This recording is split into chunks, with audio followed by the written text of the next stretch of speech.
قبل لفي ضلال مبين. أشهد أن لا إله إلا الله وحده لا شريك له، وأشهد أن محمدا عبده ورسوله صلى الله عليه وسلم المبعوث رحمة للعالمين الذي لا نبي بعده.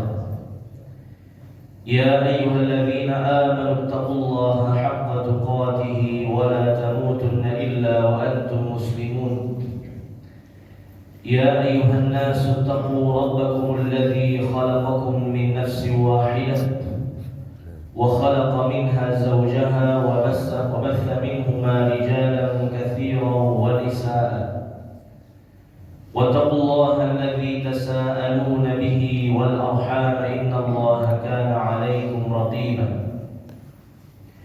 يا أيها الذين آمنوا اتقوا الله وقولوا قولا سديدا يصلح لكم أعمالكم ويغفر لكم ذنوبكم، ومن يطع الله ورسوله فقد فاز فوزا عظيما. أما بعد، فإن أصدق الحديث كتاب الله، وخير الهدي هدي محمد صلى الله عليه وسلم، وشر الأمور محدثاتها وكل بدعة ضلالة.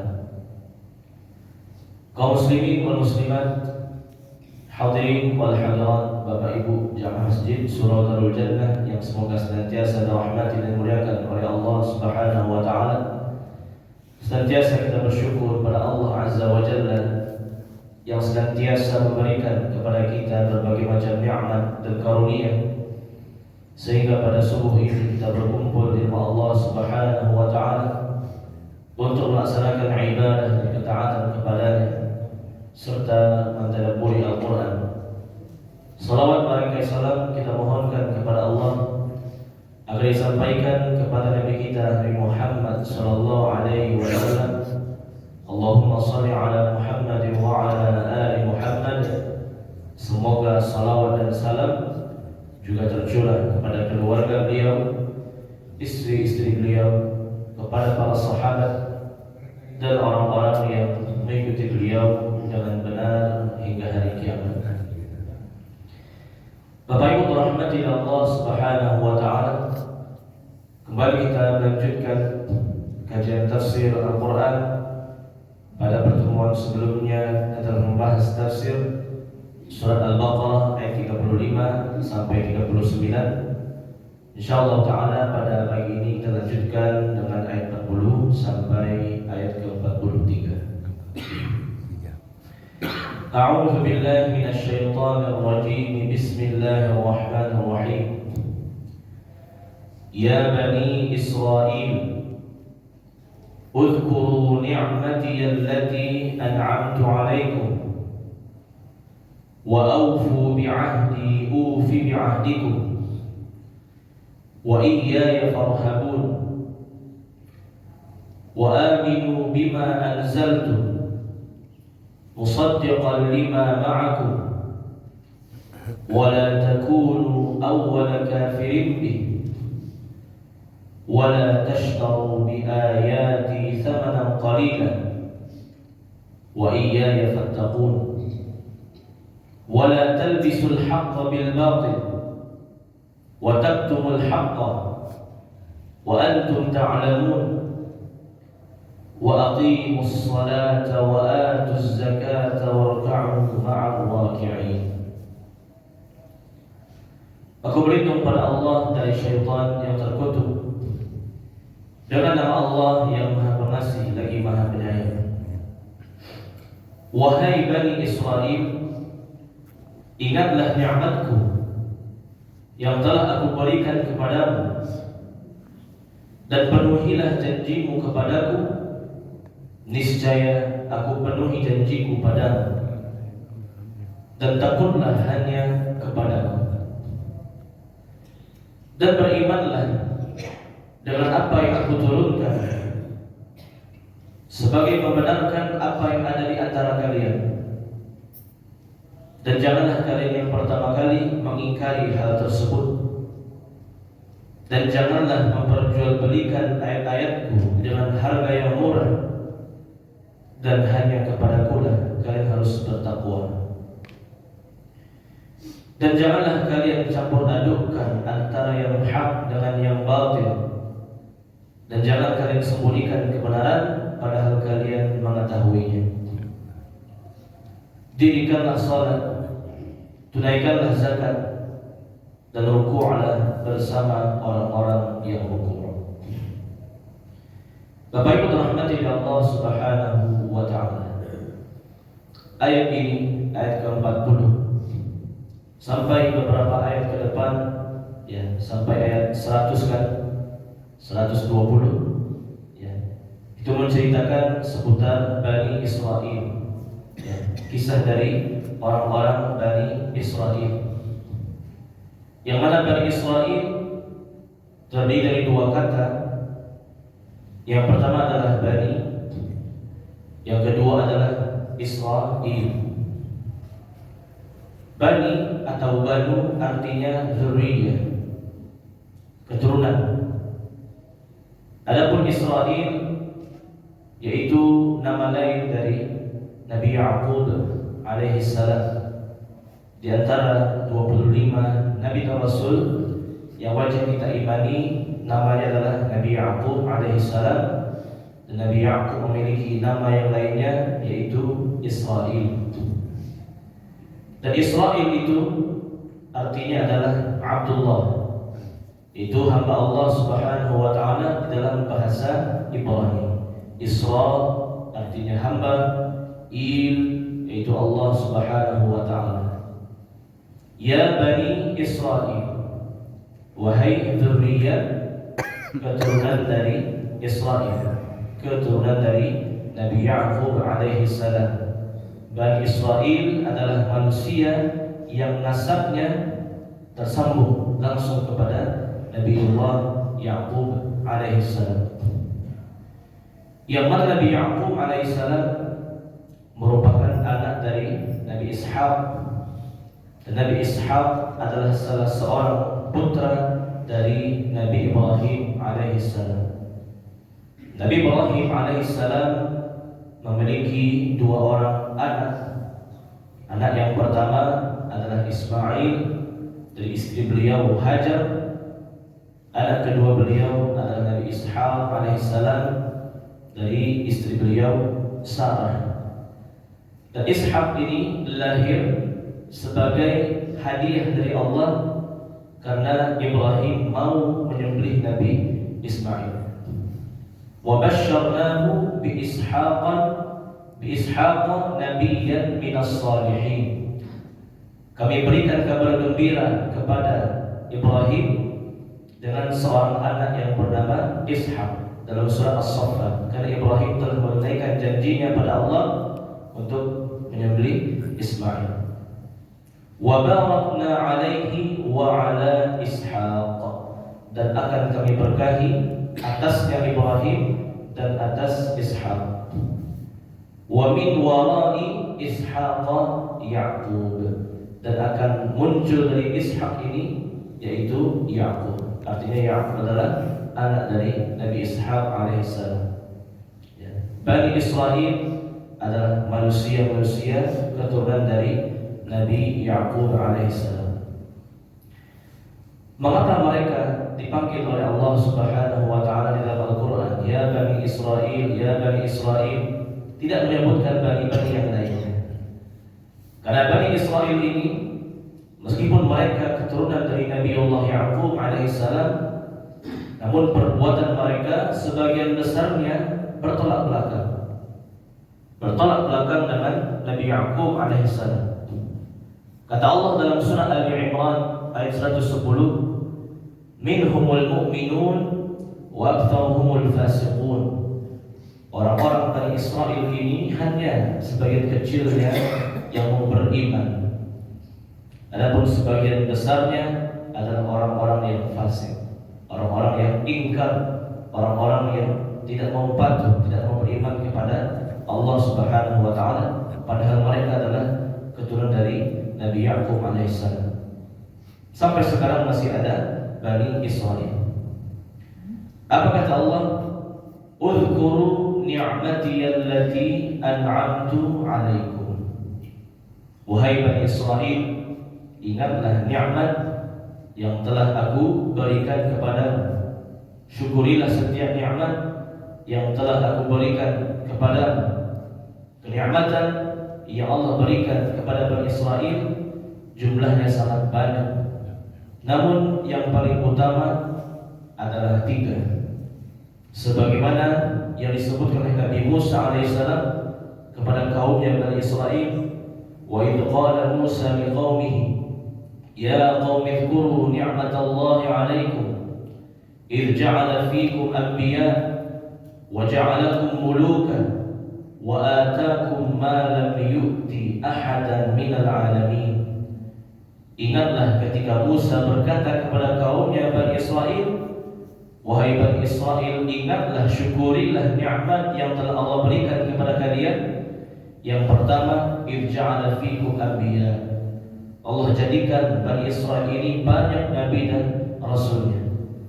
Mayoritas nabi dan rasul yang Allah utus kepada manusia sebagian besarnya adalah orang-orang Bani Israel. Wa ja'alakum mulukan. Allah jadikan kalian yang kedua mulukan, sebagai penguasa-penguasa, sebagai raja-raja. Maksudnya mereka bukan menjadi raja penguasa, tidak, tapi mereka hidup bagaikan raja. Mereka diberikan karunia rezeki dari Allah yang berlimpah ruah, tanpa perlu mereka mencarinya bekerja, langsung dapat rezeki dari Allah Subhanahu wa taala. Wa ataakum ma lam yu'ti ahadan minal 'alamin. Dan Allah telah melebihkan kalian di atas manusia yang lainnya di alam semesta. Ini yang ketiga. Mereka dilebihkan oleh Allah secara akal pikiran. Mereka orang-orang yang pintar, ya, orang-orang yang jenius, ya, orang-orang yang hebat pemikirannya, hebat akalnya, dan lain sebagainya. Uzkuru ni'mati allati an'amtu 'alaikum. Wahai Bani Israel, ingatlah nikmat-nikmat Allah yang telah Allah berikan kepada kalian berupa diutusnya para nabi dan rasul. Allah berikan kalian rezeki dari berbagai macam arah tanpa kalian perlu meminta yang mencarinya.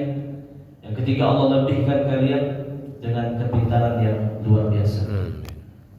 Kenapa Allah suruh Bani Israel ini untuk bersyukur dengan nikmat tadi? Karena mereka mengkufurinya, mereka mengingkarinya. Diutus Nabi dan Rasul pada mereka, mereka tidak mau beriman. Justru mereka mendustakannya. Bahkan mereka tidak segan-segan untuk membunuh Nabi dan Rasul yang diutus pada mereka. Kullama ja'ahum rasulun bima la tahwa anfusuhum fariqan kadzabu wa fariqan yaqtulun. Setiap kali Allah utus kepada mereka seorang rasul dan rasul tersebut menyampaikan dakwah yang tidak bersesuaian dengan hawa nafsu mereka, fariqan kadzabu, maka mereka akan mengingkari rasul-rasul tersebut. Wa fariqan yaqtulun, dan mereka juga membunuh nabi dan rasul yang Allah utus kepada mereka. Nabi Zakaria, ya, Nabi Yahya itu dibunuh oleh orang Bani Israel. Nabi Isa itu hampir dibunuh oleh Bani Israel kalau tidak Allah angkat Nabi Isa ke langit yang ketujuh. Dan bahkan Abdullah bin Mas'ud radhiyallahu anhu mengatakan, kanat Bani Israel taqtulu 300 nabiyyin. Dulu Bani Israel itu pernah dalam satu hari membunuh 300 orang nabi. Dalam satu hari saja dibunuh 300 orang nabi di kalangan mereka. Begitulah dahsyatnya Bani Israel. Mereka tidak beriman kepada nabi tersebut, tidak cukup, mereka juga membunuhnya. Mereka diberikan kekayaan oleh Allah, diberikan harta rezeki yang melimpah ruah. Namun harta tersebut mereka gunakan pada hal-hal yang diharamkan, dan bahkan mereka mengambil harta manusia dengan cara yang zalim. Wa akhdhihim riba wa qad nuhu anhu wa aklihim amwalan nas bil batil. Mereka orang-orang Bani Israel adalah pemakan riba dan mengambil harta manusia dengan cara aniaya, dengan cara yang zalim. Mereka melakukan pembunuhan, melakukan penjajahan, mereka melakukan mengambil harta manusia dengan cara paksa. Ya, tidak heran kita melihat bagaimana negara Israel, ya, mereka mencaplok Palestina. Nabi mereka saja mereka bunuh. Ya, harta di antara sama mereka saja mereka ambil. Ya, apalagi harta manusia yang lainnya. Apalagi Bani Israel mengatakan diri mereka, nahnu abna'ullah, kami ini adalah anak-anak Allah, wa hibba'u, kami adalah manusia-manusia kecintaan Allah Subhanahu wa taala, kami manusia yang paling mulia, ras yang paling mulia. Manusia yang lain itu manusia yang hina. Begitu kata orang-orang Bani Israel. Mereka diberikan kepintaran oleh Allah, namun kepintaran tersebut tidak digunakan untuk memahami ayat Allah. Justru kepintaran tersebut digunakan untuk menentang ayat-ayat Allah Subhanahu wa taala, al-maghdubi alaihi. Mereka disebut dengan al-maghdubi alaihi, orang-orang yang dimurkai. Mereka punya ilmu, akal mereka pintar, namun tidak mau mengikuti kebenaran. Mereka dilaknat dan dimurkai oleh Allah Subhanahu wa taala. Wa ja'ala minhumul qiradata wal khanazir, sampai dulu salah satu generasi mereka dikutuk oleh Allah menjadi kera, menjadi babi, saking ingkarnya mereka kepada Allah Subhanahu wa taala. Wa aufu bi'ahdi, ufi bi'ahdikum, wahai Bani Israel, tunaikan janjimu kepadaku, kata Allah, maka aku akan menunaikan janjiku kepadamu. Apa janji yang sudah pernah Allah ambil dari orang-orang Bani Israel? Terdapat penjelasannya di dalam surat Al-Maidah ayat yang ke-12. Wa idh akhadha Allahu mitsaqa bani Israil wa ba'athna minhum 12 naqiban wa qala Allahu inni ma'akum la in aqamtumus salata wa ataytumuz zakata wa amantum bi rusuli وعزرتموه وأقرضتم الله قرضا حسنا لأكفرن عنكم سيئاتكم ولأدخلنكم جنات تجري من تحتها الأنهار. Ingatlah dulu ketika Allah pernah mengambil janji dari orang-orang Bani Israel dan Allah memilih 12 orang di antara mereka. Kenapa 12? Karena Ya'qub memiliki 12 orang anak. Dari 12 orang anak itulah lahirlah 12 kabilah besar dari Bani Israel. Allah pilih 12 di antara mereka untuk mewakili kabilahnya, sukunya masing-masing. Langsung Allah berbicara kepada 12 orang ini, inni ma'akum, aku senantiasa bersama kalian. La in aqamtumus shalah, kalau kalian mau mendirikan salat. Wa ataitumuz zakah, kalian menunaikan zakat. Wa amantum bi rusuli wa 'azzartumuhum, kalian harus beriman dengan setiap nabi dan rasul dan menolong mereka, termasuk beriman kepada Rasulullah sallallahu alaihi wasallam kalau Nabi Muhammad sudah diutus kepada mereka. Wa aqradtumullaha qardan hasana, kalian harus berinfak, bersedekah di jalan Allah Subhanahu wa taala. Kalau 4 ini kalian kerjakan, la ukaffiranna 'ankum sayyi'atikum wa la udkhilannakum jannatin tajri min tahtiha al-anhar. Kalau 4 ini kalian kerjakan, seluruh dosa kalian akan aku ampuni, kata Allah, dan kalian semua akan masuk ke dalam surga yang mengalir di bawahnya sungai-sungai. Apa yang terjadi? Orang-orang Bani Israel mengatakan pada Allah, ya Allah, sami'na wa ta'na, wahai Allah, kami mendengar dan kami mentaatinya. Namun sebatas lisan saja. Dalam hati mereka mengatakan sami'na wa 'asayna, kami mendengar dan kami mendurhakainya. Begitu terus orang Bani Israel ketika diambil janjinya oleh Allah di hadapan Allah, mereka mengatakan sami'na wa ta'na. Dalam hati mereka mengatakan sami'na wa 'asayna, kami durhakai. Minal ladzina hadu yuharrifuna al-kalima 'an mawadhi'i wa yaquluna sami'na wa 'asayna. Mereka orang-orang Bani Israel, orang-orang Yahudi, memelintir-melintir ayat-ayat Allah Subhanahu wa taala, dan mereka pasti mengatakan dalam hati mereka sami'na wa 'asayna. Setiap turun perintah dari Allah, mereka katakan kami kami dengar wahai Allah, namun kami akan mengingkarinya, mendurhakai. Apa kata Allah? Fabima naqdihim mitsaqahum. Mereka Bani Israel terus melanggar janjinya kepada Allah. Diperintahkan untuk salat, mereka tinggalkan salat. Perintahkan untuk berzakat, mereka tidak mau berzakat. Diperintahkan untuk beriman kepada Nabi dan Rasul, mereka tidak mau beriman, bahkan membunuh Nabi dan Rasul tersebut. Mereka diperintahkan untuk bersedekah, berinfak di jalan Allah, justru mereka mengambil harta manusia dengan cara yang zalim. Mereka melanggar janjinya kepada Allah Subhanahu wa taala. La'annahum, karena mereka melanggar janji, kami kutuk mereka. Waja'alna qulubahum qasiyah, kami jadikan hati mereka hati yang keras, tertutup dari petunjuk dan hidayah Allah Subhanahu wa taala. Wa iyaya farhabun, dan hanya kepadaku lah kalian harus takut, ya wahai orang-orang Bani Israil.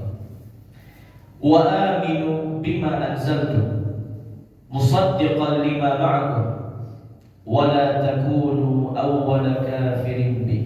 Wahai Bani Israil, berimanlah kepada apa yang aku turunkan, yaitu Al-Quran, yang mana Al-Quran membenarkan kitab Taurat yang ada pada kalian.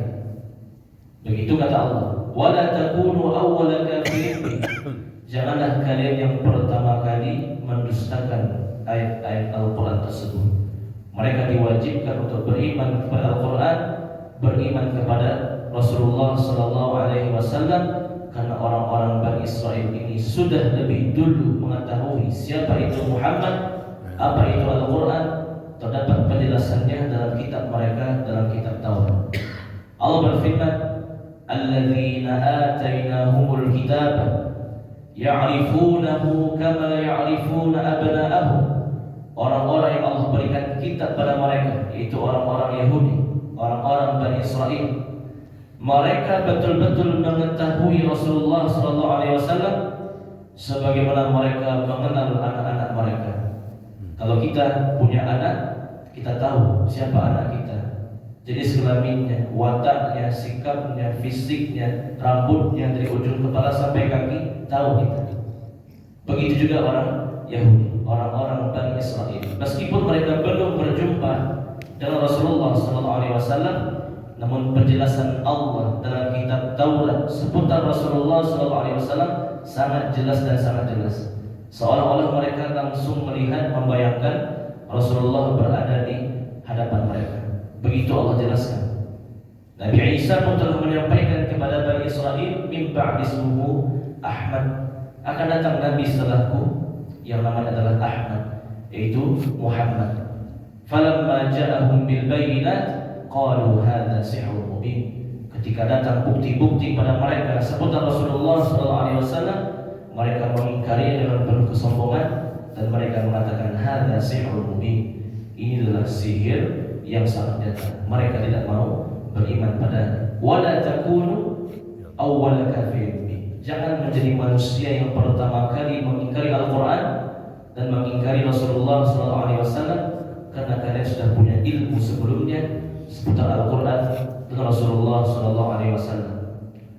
Wala tashtaru bi ayati thamanan qalila, janganlah menjual ayat-ayatku dengan harga yang murah, yaitu mengubah-ubah ayat Allah. Kitab-kitab samawi berupa Taurat, Injil dan Zabur, itu yang mengubah-ubahnya adalah orang-orang Yahudi, orang-orang Bani Israel. Setelah mereka ubah, mereka perjualbelikan, mereka mendapatkan uang dari hasil penjualan kitab-kitab yang telah mereka ubah dengan tangan-tangan najis mereka. Wa iyaya fattaqun, dan hanya kepadaku lah kamu harus takut wahai orang-orang Bani Israel. Wala talbisul haqqa bil batil, janganlah kalian mencampur adukkan kebenaran dengan kebatilan. Wa taktumul haqq, kalian menyembunyikan kebenaran. Wa antum ta'lamun, sedangkan kalian mengetahui kebenaran tersebut. Ketika Rasulullah SAW hijrah dari Makkah sampai ke kota Madinah, orang-orang Yahudi sudah lebih dulu tinggal di kota Madinah. Ketika datangnya Rasulullah SAW, sesuai yang disebutkan dalam kitab Taurat mereka, Muhammad dan para sahabatnya akan datang li thaniyatil wada' dari kota Makkah dengan pakaian serba putih. Memang betul. Datang Rasulullah dan para sahabatnya berjumlah 100 orang memasuki kota Madinah dengan pakaian serba putih. Disebutkan dalam kitab Taurat mereka. Maka sebagian orang Yahudi bertanya kepada ahbar, kepada pendeta-pendeta Yahudi yang ada di kota Madinah, ya ahbarana, wahai pendeta-pendeta Yahudi dari golongan kami, ini orang Bani Israel bertanya kepada pemuka agama, ketahuilah ini adalah Muhammad yang telah Allah sebutkan dalam kitab kita. Dia datang bersama para sahabatnya menggunakan pakaian serba putih. Apa kata para pendeta Yahudi? Muhammadun nabiyyun mursal walakin laisa ilaina. Muhammad itu betul dia seorang nabi, dia seorang rasul, tapi dia nabi dan rasul bukan untuk kita. Dia itu untuk selain kita. Kalau kita tetap menggunakan kitab Taurat yang Allah turunkan kepada Nabi Musa alaihissalam, mereka tutupi kebenaran. Dalam kitab mereka jelaskan kalau Muhammad sudah diutus, maka mereka wajib beriman kepada Muhammad. Tapi mereka menutupi kebenaran tersebut. Di antara sama mereka dalam rangka mereka tetap ingkar dan kufur kepada Allah, ingkar kepada Rasulullah sallallahu alaihi wasallam. Sampai-sampai Nabi Muhammad berkata kepada orang-orang Bani Israel, "Lau kana Musa hayyan ma wasi'ahu illa ittiba'i." Seandainya Nabi kalian Nabi Musa itu masih hidup, maka dia akan mengikutiku, menjadi umatku. Begitu kata Rasulullah pada orang-orang Bani Israel, namun mereka tetap menutupi kebenaran yang telah jelas di hadapan mata mereka. Wa antum ta'lamun, dan kalian sudah mengetahui kebenaran tersebut dengan sejelas-jelasnya. Wa aqimus salata wa atuz zakata warka'u ma'ar raki'in. Dirikanlah salat, tunaikanlah zakat, karena ini merupakan janji kalian kepada Allah. Warka'u ma'ar raki'in, rukuklah bersama orang-orang yang rukuk, artinya bergabunglah bersama barisan kaum muslimin. Lebih-lebih kalian sudah punya ilmu, namun mereka tetap tidak mau salat, tidak mau berzakat, dan mereka tidak bergabung dengan umat Islam. Mereka menganggap diri mereka sebagai adna'ullah wa ahibbahu, sebagai anak-anak pilihan Allah, manusia-manusia yang dicintai oleh Allah. Menganggap diri mereka sebagai manusia yang mulia, dan bahkan mereka mengatakan la yadkhulul jannah illa man kana hudan aw nasara. Yang berhak masuk surga itu hanya orang Yahudi dan Nasrani. Selain Yahudi Nasrani tidak boleh masuk dalam surga. Begitulah sifat sombongnya, angkuhnya, dan durhakanya orang-orang Bani Israel. Makanya mereka disebutkan berulang kali di dalam Al-Quran, agar mereka mau sadar, bersyukur atas nikmat Allah yang Allah berikan kepada mereka, dan mereka mau masuk dalam Islam. Namun sunnatullah allati qad khalat min qabl, sunnatullah sudah berlalu sejak dulunya. Bani Israel itu pasti mayoritasnya akan kafir, namun sebagian kecilnya ada yang mau beriman kepada Allah dan Rasulnya. Allah a'lam bishawab. Inilah kajian kita pada pagi ini. Silakan kalau ada ibu bertanya. Waalaikumsalam warahmatullahi wabarakatuh. Ini tentang Bani Israel, Nabi Yakub punya anak 12, termasuk Nabi Yusuf. Nabi Yusuf. Ini yang jahat ini kan 12 ini kan saudara Yusuf, sampai menjerumuskan Nabi Yusuf ke Semuanya dan Nabi Yusuf berkembang biaknya kan di Mesir. di Mesir. Jadi yang jahat yang gak inkatis kecuali Nabi Yusuf tadi yang menjerumuskan Yusuf, atau bagaimana? Ya, kalau keturunan Nabi Muhammad kan jelas katanya Habib. Ya. Nah, ini Bani Israel yang jahat ini keturunan mana? Dari Nabi Yusuf atau yang 11 lagi? Ini apa istilah adu keturunannya kan? Oh, Habib pasti ini kan gitu. Jadi itu yang pertama. Kemudian yang kedua, ada di menjual ayat lagi dengan harga murah. Maksudnya harga murah ini bagaimana pengertian menjual ayat itu ada? Baik. Bani Israel itu ya yang durhaka, yang ingkar, ya itu dari anak yang mana? Karena Nabi Yakub punya 12 orang anak. Ya, di antara anak Nabi Yakub adalah Nabi Yusuf dan juga Bunyamin. Ya, anak yang paling bungsu namanya Bunyamin atau Benjamin dalam bahasa Inggris. Ya, yang beriman itu ya semuanya sebenarnya beriman, anak-anak Yakub itu. Namun yang 10 kakak Yusuf, mereka hasad, dengki kepada Yusuf, karena Yusuf sangat disayang dan dicintai oleh Nabi Yakub alaihissalam. Karena memang Nabi Yusuf itu yang paling baik akhlaknya, yang paling rajin beribadah, dan juga yang paling indah, yang paling tampan wajahnya. Makanya wajar Nabi Yakub ya lebih memperhatikan Nabi Yusuf dibandingkan anak-anak yang lainnya. Adapun Bunyamin ya itu anak ke-12, itu lahir setelah Nabi Yusuf alaihissalam, dan dia sifatnya 11-12 dengan Nabi Yusuf. Tapi semua anak Yakub itu beriman semuanya. Namun kenapa Yusuf dibuang oleh saudaranya ke dalam sumur? Karena dengki, ya, karena hasad. Tapi mereka tidak kafir. Dan nanti setelah Yusuf berkuasa di Mesir, ya, banyak panjang kisahnya dalam surat Yusuf. Semua saudara Yusuf mengakui kesalahannya. Ya, mereka mengakui kesalahannya, memohon ampun pada Allah, meminta maaf kepada Yusuf. Maka Allah menerima taubat mereka. Nabi Yusuf memaafkan kesalahan mereka semua. Dan Nabi Yusuf mengatakan, "Udkhulu Misra insyaallahu aminin." Masuklah kalian semua ke negeri Mesir, kalian semua dalam keadaan aman. Jadi semua anak Yakub itu beriman. Namun ya namanya berkeluarga pasti ada perselisihannya di antara sama saudara. Mereka dengki, ya, iri kepada Yusuf karena sangat disayang oleh Nabi Yakub. Akhirnya dibuanglah Nabi Yusuf ke dalam sumur. Namun mereka semua beriman. Dan juga ketika akhir hayat Yakub memanggil seluruh anaknya 12 orang itu, termasuk Nabi Yusuf, termasuk Bunyamin.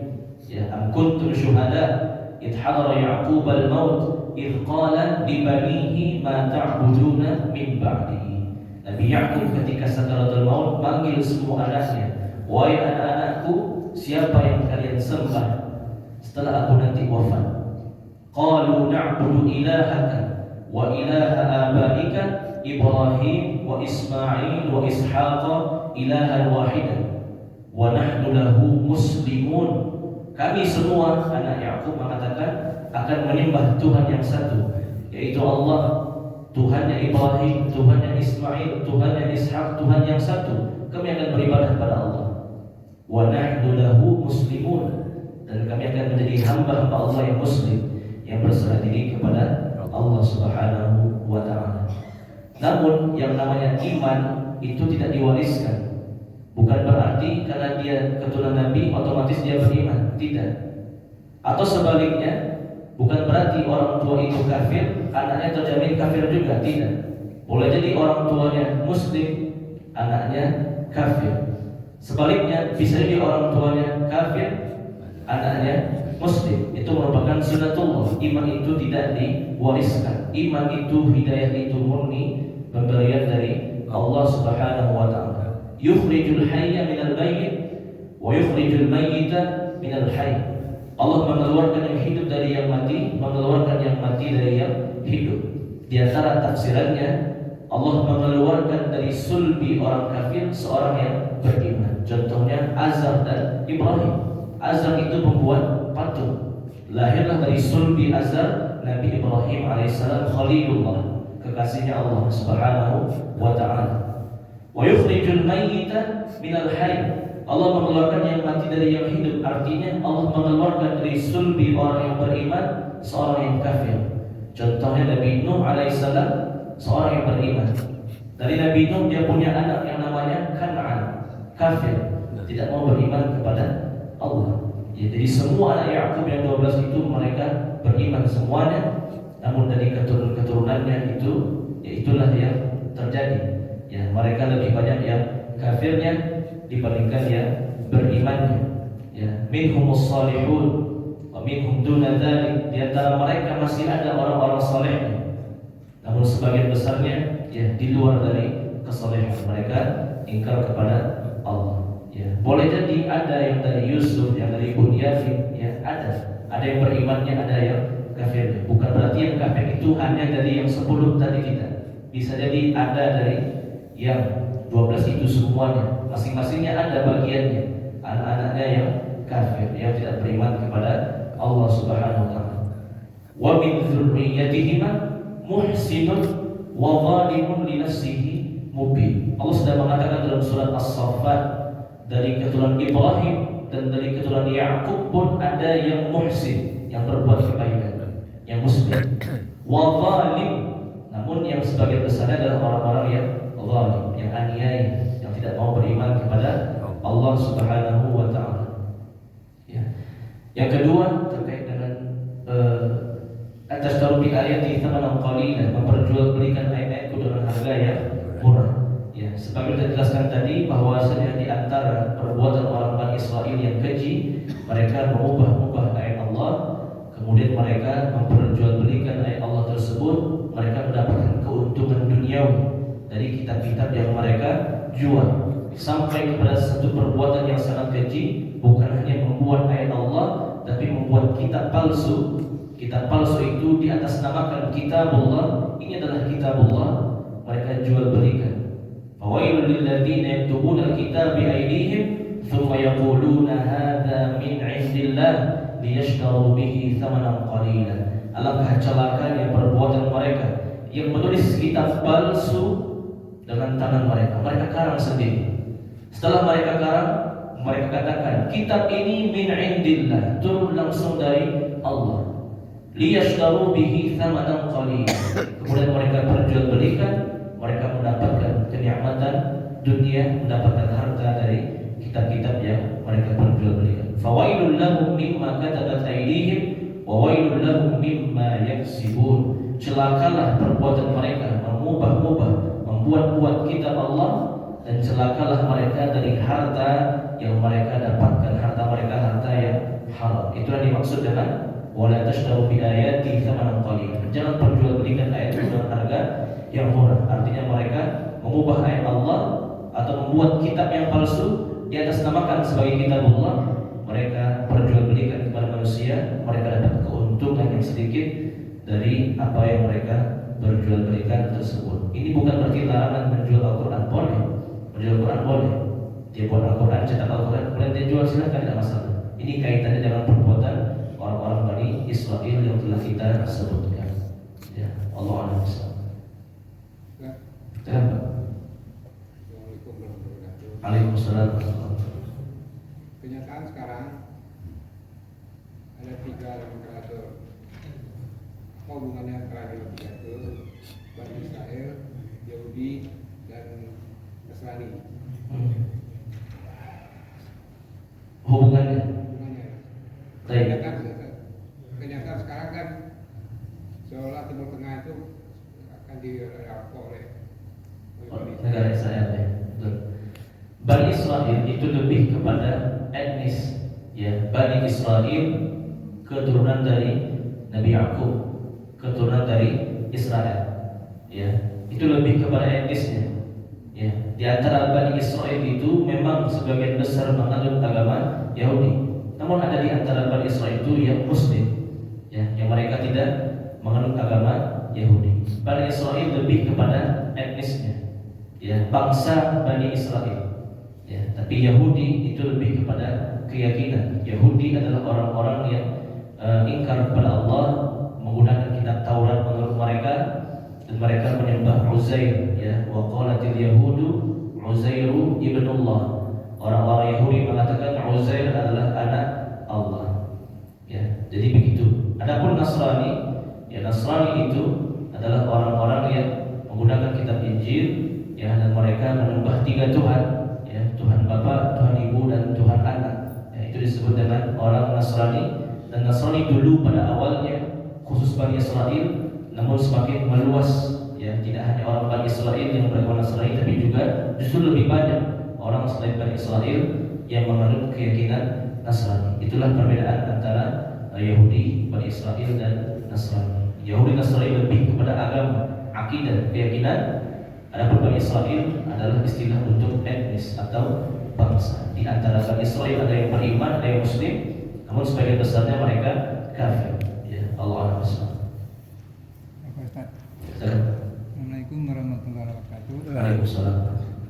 Kalau kita lihat dalam surah Al-Baqarah tadi, sejak dari ayat 40 sampai 100, dan banyak di surat-surat yang lainnya selalu menceritakan kisah-kisah Bani Israel ini. Kira-kira apa makna di balik itu? Apakah ada berhubungan dengan fenomena di Israel sekarang ini? Itu saja. Baik. Kenapa Allah sebutkan ya kisah Bani Israel banyak sekali dalam Al-Quran? Yang pertama adalah agar kita menghindari keburukan mereka dan tidak seperti mereka. Ya, kata Hudzaifah bin Yaman radhiyallahu anhu, "Kana an-nas yas'aluna Rasulullah sallallahu alaihi wasallam 'anil khair wa kuntu as'aluhu 'anil syarri makhafatan." Kebanyakan para sahabat Nabi itu bertanya kepada Rasul seputar kebaikan. Adapun aku bertanya kepada Rasulullah seputar keburukan agar aku bisa menghindarinya. Jadi Allah tujuannya menyebutkan kisah-kisah umat terdahulu, kaum Nuh, kaum 'Ad, kaum Tsamud, kaum Nabi Lut, termasuk Bani Israil, agar menjadi iktibar, menjadi pelajaran. Jangan sampai kita bersikap ya berbuat seperti apa yang telah mereka kerjakan. Yang kedua adalah ini sebagai nubuwah, ya tanda kenabian, bahwasanya orang-orang Bani Israil akan senantiasa menjadi musuh ya bagi umat Islam. Walan tardu 'anka al-yahudu walan nasara hatta tattabi'a millatahum. Orang-orang Yahudi Nasrani tidak akan pernah ridha kepada kalian umat Islam sampai kalian mau mengikuti millah mereka, mengikuti agama mereka. Orang Yahudi akan senantiasa memerangi umat Islam, ingkar kepada Allah, padahal mereka punya ilmu, mereka punya pengetahuan seputar Islam, bahkan mereka mungkin lebih paham seputar Islam dibandingkan kita orang-orang awam umat Islam ini. Mereka lebih tahu. Bahkan mereka nantinya akan jadi pengikut dari Dajjal. Mereka nanti akan dibinasakan dengan binasanya Dajjal. Mereka akan terus memerangi umat Islam. Selagi mereka masih hidup, ada orang Bani Israil itu, maka mereka pasti lebih banyak yang kafirnya, dan mereka akan senantiasa memusuhi ya umat Islam ini dan menghancurkan Islam. Itulah yang mereka senantiasa cita-citakan. Jadi itu dua tujuannya. Kenapa Bani Israil disebut oleh Allah? Yang pertama sebagai pelajaran untuk kita menghindarinya. Yang kedua adalah Bani Israil akan senantiasa memusuhi umat Islam sampai akhir zaman. Ya, Allah SWT. Salam. Waalaikumsalam.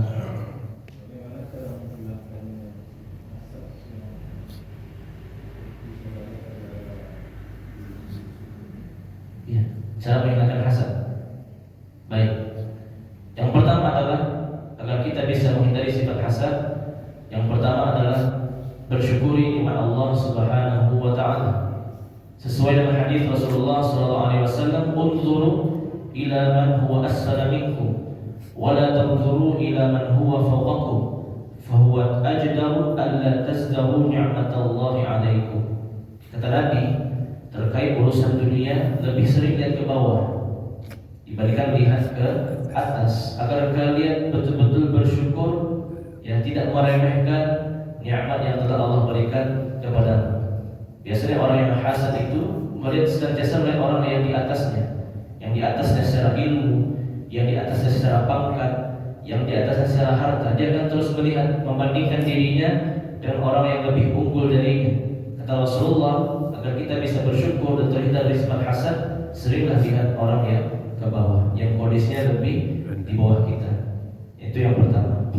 Yang kedua adalah kita harus mengetahui bahwasanya hasad ini akan menghancurkan dan menghabiskan seluruh amal-amal ibadah kita. Percuma kita beribadah kalau kita punya sifat hasad. Ibadah yang kita kerjakan akan dihapuskan oleh Allah. Kata Rasulullah SAW, "Iyyakum wal hasad, fa innal hasada ya'kulul hasanat kama ta'kulun naru al-hatab." Hati-hati kalian dari sifat hasad, karena hasad itu, dengki itu akan memakan seluruh kebaikan. Artinya menghapuskan seluruh pahala-pahala amal saleh.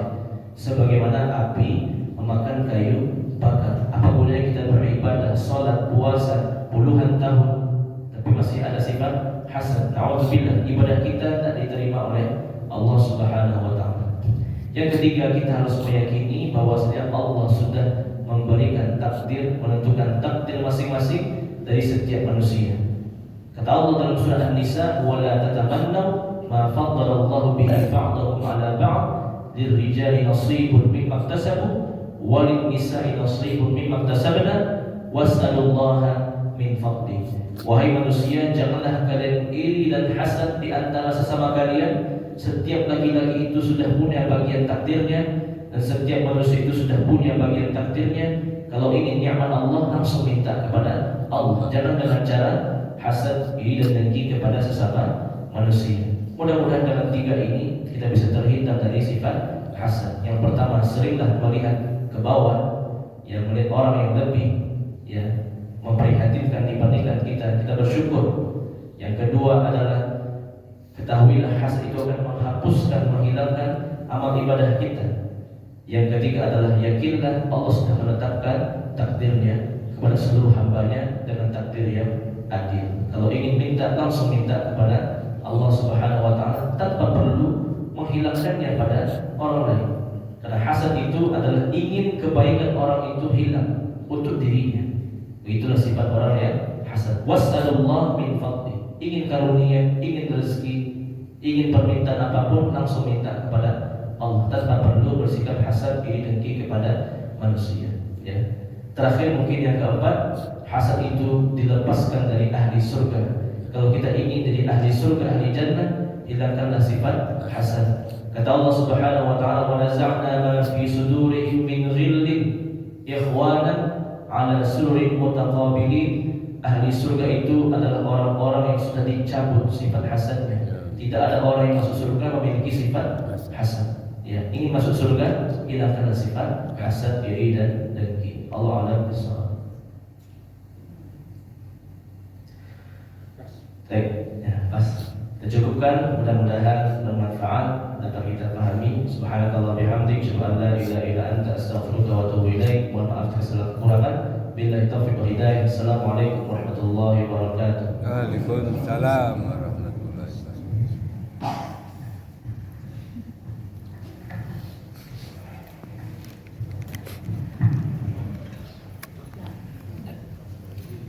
Di YouTube Pak. Ya. Ada 100.000 lebih.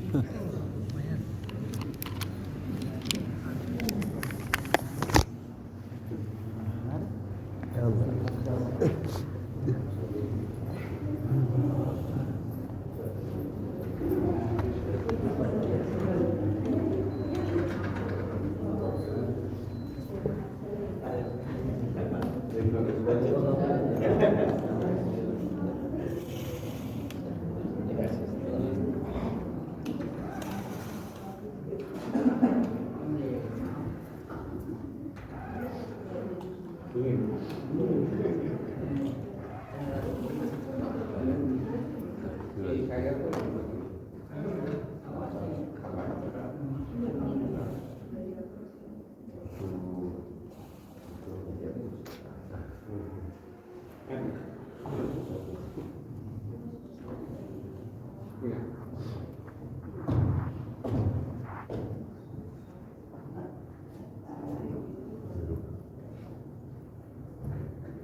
Masih hidup ya.